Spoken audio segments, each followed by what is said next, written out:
Good morning. आप poem पढ़ रहे हैं ओलिवर गोल्डस्मिथ के द्वारा लिखित। तो इसका ये जो पांचवा स्टांजा है इसको आज करते हैं आप। This dog and man at first were friends but when a pique began the dog to gain his private ends went mad and bit the man. अब इसके एक एक मीनिंग देखते हैं। दिस डॉग यानी यह कुत्ता, मैन यानी आदमी, एट फर्स्ट यानी प्रारंभ में, आपको लिखवाया हुआ है पीछे पोइम से में, पीछे वाले वीडियोज में।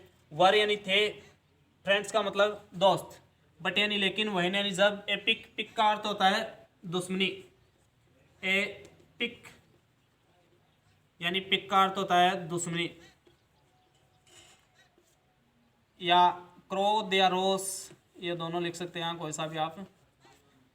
बिगेन यानी शुरू हुआ, डॉग यानी कुत्ता, टू गेन, गेन का अर्थ होता है प्राप्त करना, गेन यानी प्राप्त करना वर्ब के रूप में, और नाउन के रूप में यदि लिखें तो प्राप्ति या उपलब्धि इसका लिख सकते हैं। हिज प्राइवेट एंड्स, हिज यानी अपने या उसके, किसके, इस आदमी के, इसके लिए लिया गया है हिज। प्राइवेट, प्राइवेट का अर्थ होता है निजी, प्राइवेट यानी निजी या व्यक्तिगत, पर्सनल जिसको बोलते हैं, व्यक्तिगत। एंड्स, एंड्स का अर्थ होता है उद्देश्य या ध्येय, उद्देश्य या ध्येय, उद्देश्य। वेंट मेड, वेंट यानी गया, मेड यानी पागल, यानी पागल हो गया, यानी मेड, MAD, मेड यानी पागल। एंड यानी और, बाइट, बिट, बाइट की सेकंड फॉर्म है BITE, बाइट का, बाइट का अर्थ होता है दांत से काटना, बाइट यानी दांत से काटना, यानी कुत्ते के द्वारा काटना या दांत से काटना, वो एक ही चीज़ है। यहाँ लाइन में कुत्ते के द्वारा काटा हुआ है। द मैन, मैन का मतलब आदमी। तो अब इसका अर्थ देखते हैं। This dog and man at first were friends but when a pique began the dog to gain his private ends went mad and bit the man. यानी जो आदमी था स्लिंगटन में रहने वाला, उसका दोस्त था ये कुत्ता, कहने का मतलब कुत्ता उसका पालतू कुत्ता था, तो वो आपस में एक दूसरे के दोस्त थे, उसकी बात है यहाँ। तो यह कुत्ता और वह आदमी प्रारंभ में दोस्त थे, लेकिन जब, वह यानी जब, ए पिक बिगेन, लेकिन जब उनके बीच एक झगड़ा शुरू हुआ या दुश्मनी शुरू हो गई, तो the dog to gain his private ends, dog यानी कुत्ता, टू गेन यानी प्राप्त करने के लिए, हिज प्राइवेट एंड्स यानी अपने निजी उद्देश्यों को प्राप्त करने के लिए। निजी उद्देश्य कौन से, कि उस दुश्मनी को पूरी करना। वेंट मेड यानी पागल हो गया, एंड बिट द मैन, और आदमी को उसने काट लिया। एक साथ यदि इसको लिखेंगे तो वह कुत्ता और यह आदमी प्रारंभ में दोस्त थे, लेकिन जब उनके बीच में एक झगड़ा शुरू हुआ तो कुत्ता अपने निजी उद्देश्यों को प्राप्त करने के लिए पागल हो गया और आदमी को काट दिया, यानी उस आदमी को उसने काट दिया। प्राइवेट एंड्स कौन से, कि उसकी दुश्मनी निकालना, यानी दुश्मनी को निकालने के लिए वह पागल हो गया और अपने दोस्त को उसने काट लिया।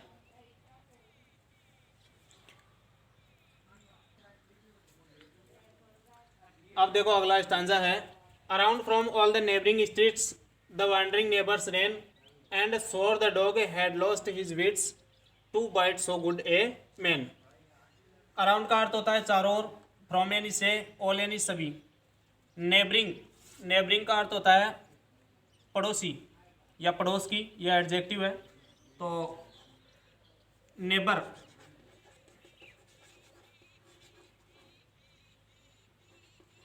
अब देखो यहाँ नेबर की मीनिंग दे रखी है NEIGHBOR, तो यहाँ ये दोनों सही है, ये मीनिंग भी सही है, ये भी सही है। नेबर को ऐसे भी लिख सकते हैं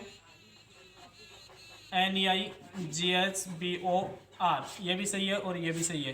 एक अमेरिकन इंग्लिश में है और एक ब्रिटिश इंग्लिश में, दोनों सही है। ये नेबरिंग मतलब पड़ोस की या निकटवर्ती, पड़ोस की या आसपास की, आसपास की। स्ट्रीट्स, स्ट्रीट का अर्थ होता है गली, और स्ट्रीट्स यानी गलियां, शहर की गलियां। The wandering sorry wondering, wondering neighbours ran. Wonder का अर्थ होता है आश्चर्य होना, और वंडरिंग यानी आश्चर्यजनक, आश्चर्यजनक। ये भी एडजेक्टिव है, ये भी एडजेक्टिव है, ये भी एडजेक्टिव है। नेबर्स, नेबर्स का मतलब पड़ोसी, GHBOURS, नेबर्स यानी पड़ोसी, ये नाउन है। रेन, रेन का मतलब दौड़ते थे या दौड़कर आए। स्वॉर, तो ये सवियर वर्ब होती है। स्वेयर का मतलब होता है शपथ खाना, शपथ खाना या घोषणा करना, शपथ खाना या घोषणा करना। ये वर्ब की सेकंड फॉर्म है, तो मतलब घोषणा की या शपथ खाई। डॉग हैड लॉस्ट, लॉस्ट का मतलब खो दिया।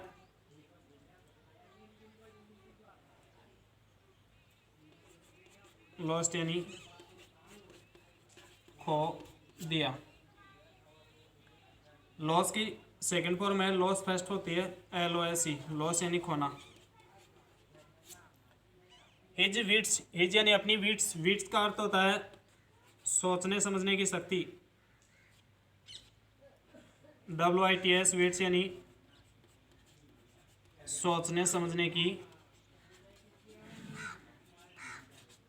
शक्ति, सोचने समझने की शक्ति। टू बाइट, बाइट आपको लिखवा दिया 100, 100 का अर्थ होता है, इसलिए यहाँ एडजेक्टिव है तो इतना हो जाएगा इसका। गुड, गुड का मतलब अच्छा, और ए मैन यानी एक आदमी। यहाँ यदि आप 100 की मीनिंग लिखना चाहो तो लिख लो, इसलिए, इसलिए या इतना, दोनों अर्थ होते हैं इसके। अब around from all the neighbouring streets, around का अर्थ होता है चारों ओर, फ्रॉम यानी से, ऑल यानी सभी, द नेबरिंग स्ट्रीट्स यानी ऑल यानी सभी, और नेबरिंग यानी पड़ोस की, स्ट्रीट्स यानी गलियां, यानी सभी आसपास की गलियों से या गलियों के चारों ओर से, गलियों के चारों ओर से, आसपास की गलियों के चारों ओर से। द वंडरिंग नेबर्स यानी आश्चर्यजनक पड़ोसी, रेन यानी दौड़कर आए। यानी जब उस कुत्ते ने उस आदमी को काट लिया तो आसपास की सभी गलियों से आश्चर्यजनक व्यक्ति या पड़ोसी दौड़कर आए। एंड और swore the dog had lost his wits, और सोर, सोर का मतलब घोषणा की। क्या घोषणा की?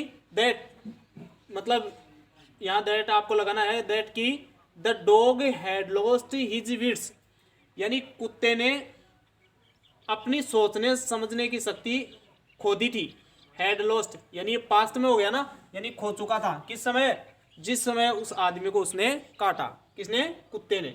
यानी घोषणा, वो जो आसपास की गलियों से जो पड़ोसी आए उन्होंने घोषणा की कि कुत्ते ने अपने सोचने समझने की शक्ति खो दी थी। To bite so good a man, to bite यानी काटने के लिए, सो गुड यानी इतने अच्छे, ए मैन यानी एक आदमी को। यानी उन्होंने घोषणा की कि एक इतने अच्छे आदमी को काटने के लिए कुत्ते ने अपनी सोचने समझने की शक्ति खो दी थी। यानी लाइन एक साथ देखेंगे तो आसपास की सभी गलियों से आश्चर्यजनक पड़ोसी दौड़कर आए और उन्होंने घोषणा की कि कुत्ते ने इतने अच्छे आदमी को काटने के लिए अपने सोचने समझने की शक्ति खो दी थी। यानी वो आपस में दोस्त थे लेकिन फिर भी अपनी दुश्मनी निकालने के लिए उसने उस आदमी को काट दिया।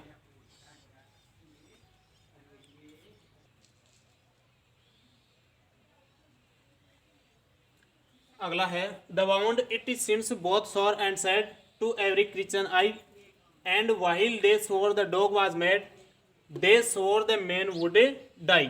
अब इसके एक एक मीनिंग देखते हैं। वाउंड, वाउंड का अर्थ होता है घाव, वाउंड यानी घाव, और वाउंड वर्ब के रूप में घायल होना भी होता है। इट सीम्स, सीम का अर्थ होता है लगना या प्रतीत होना। सीम यानी लगना या प्रतीत होना।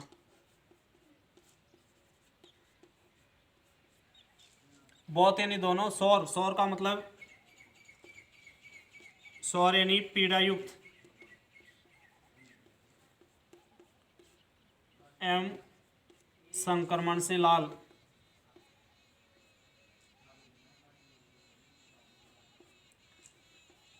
संक्रमण से पीड़ायुक्त या पीड़ादायक और संक्रमण से लाल। सैड, सैड का मतलब दुखी, दुखद, दुखी अथवा दुखद। एवरी यानी प्रत्येक। क्रिश्चन, क्रिश्चन का अर्थ होता है ईसाई धर्म का व्यक्ति। क्रिश्चन का मतलब ईसाई धर्म का व्यक्ति या ईसाई धर्म को मानने वाला व्यक्ति। ईसाई धर्म का व्यक्ति।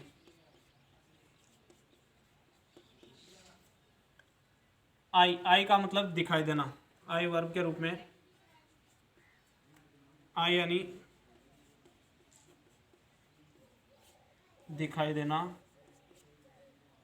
वाइल यानी जब या जबकि। जब या जबकि।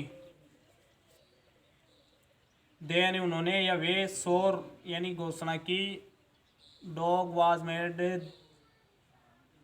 डॉग यानी कुत्ता, वाज यानी था, मेड यानी पागल, दे यानी उन्होंने, शोर यानी घोषणा की, द मैन यानी आदमी, वुड डाई यानी मर जाएगा। तो डाई, डी आई, डाई यानी मरना। अब देखो इसका अर्थ देखते हैं। द वाउंड इट सीम्स, ये सीम जो वर्ब होती है ये ऑलरेडी प्रेजेंट में यूज होती है, मतलब ये पास्ट में भी लाइन के अनुसार हो जाएगी, नहीं तो ये प्रेजेंट में यूज होती है। बोथ सोर एंड सैड यानी वाउंड का मतलब होता है घाव। घाव कौन सा? कुत्ते के द्वारा काटा गया घाव। इट सीम्स यानी ऐसा लगता है, यानी घाव ऐसा लगता है। बोथ, बोथ यानी दोनों, दोनों कौन से? सोर एंड सैड यानी पीड़ायुक्त और दुखित, दुखद। पीड़ायुक्त और दुखद था, यानी घाव ऐसा लगता है कि वह पीड़ायुक्त और दुखद था। टू एवरी क्रिश्चियन आई, और ऐसा, एवरी यानी प्रत्येक, क्रिश्चियन का मतलब ईसाई धर्म का व्यक्ति, यानी यह ऐसा प्रत्येक ईसाई धर्म के व्यक्ति को दिख रहा था। क्या चीज दिख रहा था? यानी घाव ऐसा प्रतीत हो रहा था कि वह पीड़ायुक्त और दुखद दोनों था, और ऐसा प्रत्येक ईसाई धर्म के व्यक्ति को दिखाई दे रहा था। एंड और while they swore the dog was made, while यानी जब, दे यानी उन्होंने, सोर यानी घोषणा की, और जब उन्होंने घोषणा की कि द डॉग वाज मेड, कि कुत्ता पागल था, यानी उन्होंने कहा कि कुत्ता क्या था? पागल था। दे swore the man would die, तो उसी समय उन्होंने यह भी घोषणा कर दी कि द मैन वुड डाई, यानी आदमी मर जाएगा।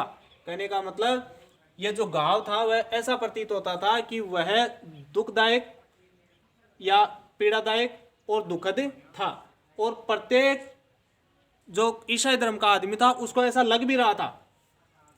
उस समय वो जो आसपास के जो पड़ोस के जो व्यक्ति थे वो उन सब ने घोषणा की कि कुत्ता पागल था, और उन्होंने यह भी घोषणा कर दी कि आदमी मर जाएगा, यानी कुत्ते के काटने से या पागल कुत्ते के काटने से आदमी मर जाता है।